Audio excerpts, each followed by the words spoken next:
Alright guys, welcome back. Episode number 13 of the Forza 4 Road to Glorious Doom with Aviator. And guys, I'm glad to have you here. I was just informed by the wonderful announcer man's voice dude thing that apparently I'm going to be playing in the semi-pro circuit now, which means faster cars. And we're now headed to Italy to the cobblestone streets, which tells me narrow roads, no runoff space, which means it might either be much better for me, aka bumper cars, like I can just bump things into the wall, or it could be the worst thing ever. So I'm not quite sure how it'll work out. We'll see. We'll play it by ear, and I'm really hoping for a win here, but there's no promises. So with that in mind, guys, here we go. We're gonna kick this thing off right now, and we are doing the Euro Boutique Challenge. I want whatever they have. Those look epic. Holy crap! Hang on here. I think we need to change cars to do that. Let's see what else these have. BMW GT. I want their cars. How do they have all these nice new cars, man? They're epic. Jeez. All right, so let's see. I'll go ahead and just do this up, I think. Let me see. I'll change cars, see if I have a car that would work well for this. We have a Lamborghini that I think that could be pretty fun, even though it's going to be awful. We're going to try it because it'll be really bad, but we'll try it out here. So let's see. Oh, that changed things. That's kind of nice. All right. Credit bonus, random credit bonus. What are this one here? The normally aspirated. We'll kick this thing off. First time trying this car out.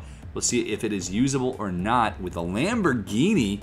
And this could be fun, I think. I really do think it could be fun. So in the last episode, we talked a lot about how I almost got shot in Indianapolis because I ran into every single person's car there. I actually, when I left that stadium in Forza, you know, this is hypothetically, of course, but I literally drove through the parking lot and did what I could to tap every single car in the parking lot as well, just for good measure. And then I took off because my car apparently has superpowers, cannot be damaged, and kept me safe. So we're in Amalfi, Italy. Amalfi, Italy. Italy? Yeah, Amalfi, Italy. And as you guys can see right here, we're going to start this race off. This looks scary. I wonder if I can fly off something, because that would be kind of crazy and cool. But Lamborghini it is. This is completely unmodified. I am scared. But I'm playing against Volkswagens, so I feel kind of better about it, I guess. Maybe not, because they're going faster than me. Nope, I'm going faster than them. Oh, get on me, bro. Oh, yeah, rear-wheel drive, real heavy handling, super heavy handling, in fact. Oh, it was not as much of a turn as I thought. I was like, it was 180. Oh, no, I set up my slide for the 180. I did not expect it to be that at all. I have no rear-view mirror, so I have no idea where they are behind me. But this Amalfi Coast, this drive right here, I'd like to do this in real life. I know that I have viewers from all over the world, even though there's only like 500 people who watch this series currently. I'm trying to send more of my regular guys over there to watch because I think they're fun to watch. And, you know, I have to say, like, Amalfi is a place I would love to go to. And if any of you guys are from there, please leave a comment. I'd love to hear, like, what it's like to live there or drive this road. Like, how crazy cool would that be to drive this road in real life? Man. I would go bonkers. I will say this car drives pretty well for doing 50 miles an hour in a race. It actually does drive pretty well. It's a little bit finicky. It's a little bit light in the nose, which is a kind of a fairly common problem with older cars, particularly, you know, these heavy cars. They kind of feel like you're driving a boat, and it's not as bad as others I've driven in real life. But I have to say, at this point, so far, I kind of prefer my little pimped out Firebird to this, and I definitely prefer, well, I'm not even going to say it because that just sounds wrong. I'd rather have this car in real life, but to race, the Firebird is a lot stiffer controls. Though I have to say, man, look at the looks of this car. It's just beautiful. And it really is. This right here on a motorcycle would be epic. Knee down, knee down, knee down, knee down. You know, just all the way through every corner. So much fun. That's actually worth talking about as well. Is you know, you guys know I've ridden bikes in the past, and I like to ride. Like, riding is beautiful to me. Not because I go really fast or anything. Like, yeah, I'd like to go fast. Going fast is great. But for me, the experience of going around a corner fast enough to get my knee on the ground safely and comfortably, and just there's something about it because you're actually becoming literally a part of the experience. You're part of the entire experience. Instead of having, you know, you inside of a car or on top of a motorcycle, you're actually touching the road as well. And it's an amazing feeling. It really is. It's like this gyroscopic, epic feeling, and it's hard to explain unless you've done it. But I have to say, once you've reached that level of being a smooth rider and being able to control your bike, it feels really good. Much better, in fact, than me slamming a multi-million-dollar now Lamborghini into a wall multiple times, because that actually that makes me feel like less of a man. I feel like someone's racking me over and over again, because that's what someone should do if someone ever drove a Lamborghini like this on cobblestones. Because apparently I'm just an evil person. It's like add power, add power, add power, add power, add power. Loop back. And we're gonna try this right here. Brake, brake, brake, and power, power, power, and power, power, power. Loop straight through, brake, brake, brake. Power, power, power, brake, brake, brake. Oh, too much, too much, too much. And there it goes, there it goes. That's the first one right there, guys. Dadgummit, lap 3 of 4, and I'm gonna do it again. You've got to be kidding me. You think by now I had figured out how to do a donut in this thing, but the problem is, to get it to go forward at all, you have to go full power. I was in first place the entire race. Now I'm in 5th. Awesome. Gah. And this is the problem. I was trying to think through it a little bit too much instead of talking about what was going on, and I just failed. It's okay though. You guys don't watch me because I'm good at video games. You watch me because I'm silly and shenaniganizing things, you know? Although I don't know, if I were you guys, I don't know that I'd watch me either, because it's just sad. But it's okay. I actually really enjoy this game, because this game, there's really nothing to rage about. Like it's your own failures. Now playing online, it might be a little bit different. I was playing online, and I had guys that kept ramming me, and that's just silly. Like I don't know, like it's the Forza 4 equivalent of someone recognizing you in a lobby and running around with a pistol behind you, which is infuriating, by the way. If you guys have ever seen a commentator in a lobby, don't treat them any differently than you would a normal lobby. Be nice in Call of Duty lobbies. We need you to be nice, otherwise we won't ever want to play with our subs, because some people are so unbelievably mean. It's mind-blowing to me. It's like, wow, I just don't understand it. I ran into a team of players who actually recognize me in a game, which is really fun. Like, it's really a neat experience. But the first thing they did was all pulled out Type 95s, put on their assassin classes, and camped. Like they camped behind stuff. And I told them, I was in the next lobby, I was like, why would you guys do that? And they're like, well, we put our tryhard pants. So I was like, why? Why? I know you're good. I'm not that great at games, you know. I have no doubt that you can beat me. It's cool. Oh, are you kidding me? And thus is my life. Dang it. I just caught up to the main pack, and I get stuck again. I really do struggle to turn around. I think it's because I haven't figured out how little to press the controller when I want to barely accelerate, which is a bummer, because it would be really nice to actually get through one, but well. Anyway, so yeah, whenever you guys are watching commentators, you know, or playing with commentators, just act like they're anybody else you meet in the lobby. Obviously, be respectful, have fun. You know, I'm not talking about me necessarily, because I'm not that big of a deal, but you got some guys that I play with who they are a big deal, and they expect some level of respect, or you'd hope they would, because they've gotten to a good place, in my opinion, and they deserve it. But you know, it's really wild to me when you see people who play in a mean way just because they're playing with people who they supposedly look up to. But what can I say? I'm a weird guy. I believe in respect. It's kind of my thing. But speaking of which, since we're here, and I don't think I've asked you guys another important question for this episode yet, I would love it if you guys would take just a moment out of your day to inform me on who you'd like to play games with most in the gaming world. Like, what would you most like, or who would you most like to play with? Like, commentator wise, who would excite you most? Like, I have to say, for me, the two people were always, and this sounds fanboyish, but I always wanted to play with Socrates, who's 77 Josh Mac on YouTube. He doesn't really post videos anymore, but COD 4 and Modern Warfare 2, he was incredible. He was the ultimate. He was so incredibly good, like so incredibly good at gaming and just wrecking face. You put him on Bog with a freaking pair of tweezers, and he'd come out 103. Like, it was just, he was incredibly good. But with that in mind, I'm taking the little answer here. I actually want an Evo. I think they're beautiful. But I wanted to play with him for years, and I ended up, he's on my friends list now. I met him in a lobby one day, I think because of T-Mart or Onslaught or somebody, and ended up getting to play with him quite a lot, actually. We've played together a lot since then.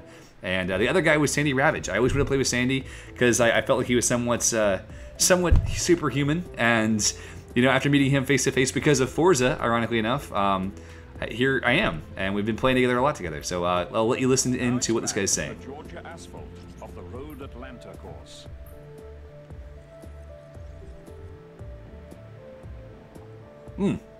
Road Atlanta. Okay, sorry, it was Scotch time as well. So anyway, you know, for me, it's Socrates, or just Socrates now, I guess, or the man, the myth, the legend, the Sandals Ravage.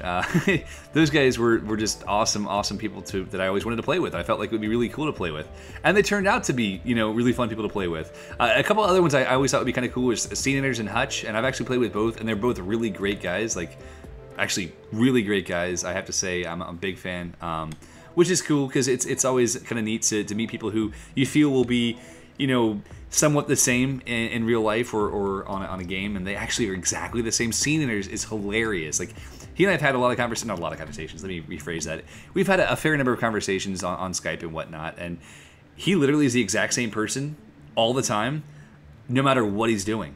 And that's something that's really rare for people, because most people, you know, that they put on their little show and they do their thing. And I feel like I'm one of the few people who really struggles, like, and I strive really hard to always be the same, like always be who I am in person. Because if I meet one of you guys, I want you guys to know that I'm the same as I am on YouTube. You know, it's important to me. But Nanners is just as funny, just as nice. And the crazy thing is that with Nanners, we literally could not play a single lobby without someone recognizing him. And I have to imagine, like, people recognize me every night that I play. I might bump into one person, right? Every lobby we played in, every lobby, people were like, "Oh my god, it's Nanners," and it was so funny. I was like, really? That's how it's gonna be? Really? But yeah, it was fun, and so I'd love to know what your thoughts are. Like, who would you like to play with most? Like, if you were, you know, to just have a magic ticket to play with anyone you could possibly want to, what are you doing, bro? Wow, these guys are mean, so I got mean back. Okay. Scenators is definitely cool. So I'd love to know who you would like to play with if you had the opportunity, and we'll go from there. Now, as I'm playing right here very poorly, we're going to go over this hill. Nice little crest right there. Oh, off the road. A little bit more narrow than I expected here, but I love the way this car drives. The cool thing about the Evo in real life is that you actually have the ability to custom tune where you want the power sent, front or back. So you can literally build based upon your drive style as much power forward or rear as you want. I think it's up to some level. I'm not sure what the level is, but you can, you know, basically determine how much power you want going to the front wheels or the rear wheels. So if you take a turn and you like to drift the turn out a little bit, you can put 80% of power, 90% of power to the rear wheels, and that's freaking epic. Like, that's so much control. So you have the front wheels to drag you out of a drift if you need them, but you have the control or the power set to the rear ones to put you in that drift, and that's just a really neat thing, I think. Oh, and that was a super over control. I got sloppy, and I'm going to get past because of it. All right, guys, going over the top of this hill right here. We're going to go underneath the bridge. We could get airborne right here, and no, maybe it's not here. Maybe it's the next bridge. But anyway, Road Atlanta is a cool course. I think we talked about it before on this series. Road Atlanta is kind of got one of a unique story because you literally can go flying on this course. It's one of the few courses in the world where it's not uncommon to get airborne. Here's that hill right here, and I'm locking up my brakes. Something fierce right now. That's one thing that I think is pretty funny about this game is, like, there's no awareness whatsoever of the other drivers of what's going on behind them, and that's one thing. If you're racing in real life, you do have right of way. If you're in front, you have right of way. You can go wherever you want, and the other person has to get out of the way. Yes, but you'll find that people. They pay some attention because they don't want to have their car hit. So they keep an eye on that mirror, and they have, you know, they know what people's reputations are for how close they'll take it and everything else. But you know, there's actually a video I watched on YouTube. I'll try to find the link and put it in the description. But I watched a video this week of a guy driving a Miata on a racetrack, and I think it was a Lamborghini that misses him by, like, literally by feet. I mean, it was the closest, most narrowly avoided miss I've seen in ages. It was crazy. And you know, this Lamborghini goes by at like 160 miles an hour or something, and I mean, just woof, it was tight. It was really tight. This Miata was trying to catch up to a Porsche, and he gets past the Porsche, I want to say it is, and this Lamborghini comes between them like, wow! So yeah, so that would be a little bit sketchy, I gotta say. It would be definitely a bit sketchy. So yeah. Anyway. We're at lap 2 of 3. I'm in first place. I'm feeling pretty good about this. I'm starting to get to know the map a little bit, or know the track a little bit. Right there, I keep underestimating that turn, but I do feel pretty good about it so far. It's a pretty straightforward course. It's not too crazy windy or whatnot, but I like it. And as you guys can see, we're on the back straight now. On a motorcycle, this back straight is good for 210 miles an hour, or so I've been told. I've never done it. My top on a back straight is 180. I think 184 actually, so yeah, I can imagine doing 200 plus. That would be fun, but a bit terrifying.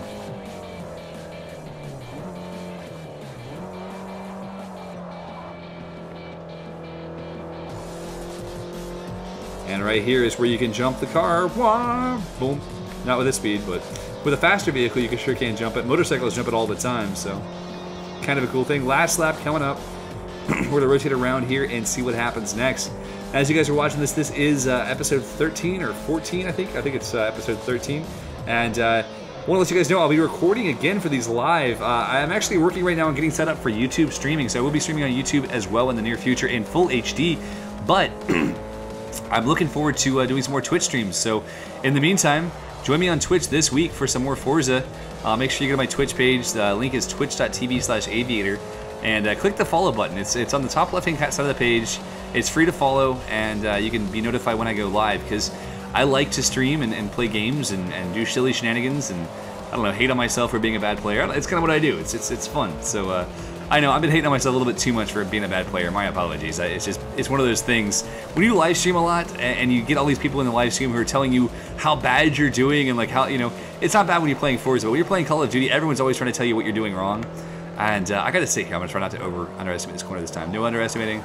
I underestimated again, even though it was Anyway, so you know, I'm definitely trying to do what I can to better myself as a gamer and as a human being. You know, all the important things in life. But it's all right. Here we go. Backstretch. 107, 108, 110, 114, and here we go.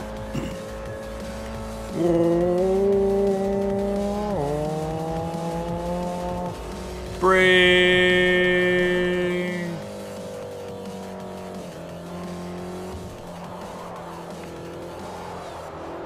Oh, too tight. Ah! Nearest car is 12 seconds behind, which feels pretty good. And we're going to go into this nice last corner right here. I'm going to try to drop it down just a little bit. We're going to go through this at full speed, and we're going to kick it all the way sideways. What do you guys say? Oh, I kicked it the wrong way. That's okay. That's right. So, can't catch my breath here. That is 2 episodes in a row that we've won first place at the end of. I feel good about that. That feels nice. And guys, I will say I'm looking forward, truly looking forward to the next episode. It is now 1:15 in the morning as I'm recording this live, so I'm going to stop and hopefully stream with you guys in the daytime. If you're European and you like my daytime streams, also leave a comment about that, because I'm looking forward to doing more of those in the near future. And obviously I'm repeating myself, so I'm done. Guys, thank you so much for watching. Have a great day. I'll catch up with you later. Bye-bye.